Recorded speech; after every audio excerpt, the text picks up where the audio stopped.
تقريبا هي زي He's given him major লিগে কপাল খুলল সাকিবের 10 কোটি টাকায় পেল দল। দর্শক, বিস্তারিত জানতে ভিডিওটি সম্পূর্ণ দেখার অনুরোধ রইল। রতনে রতন চেনে আর সাকিবকে চিনেছে মেজর লিগের অরকাম টিম।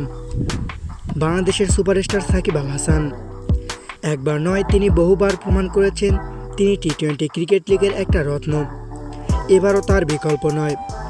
এবার 2025 সালের মেজর লিগে আকাশ ছোঁয়া মূল্যে দল পেয়েছেন। রাজনৈতিক সংকট কিংবা পরন্ত কেরিয়ার যেটাই বলুন না কেন, সাকিবের এখনও চাহিদা রয়েছে টি-20 লিগে, যেটা সে আবারও প্রমাণ করল। সম্প্রতি মেজর লিগের অরকাম ফ্র্যাঞ্চাইজি সাকিবকে দলে নিশ্চিত করেছেন এবং দলটির ভেরিফাইড ফেসবুক পেজেও তা পোস্ট করেছেন। সেখানে তারা সাকিবের প্রশংসা করে বলেছেন, সাকিব বিশ্বের অন্যতম টি-20 অলরাউন্ডার, তার প্রতিভা ও চাপ সামলানোর অভিজ্ঞতা আছে। সম্প্রতি সাকিব আল হাসানকে মেজর লিগের নিলামে 10 কোটি টাকায় দলে নেন অরকাম টিম।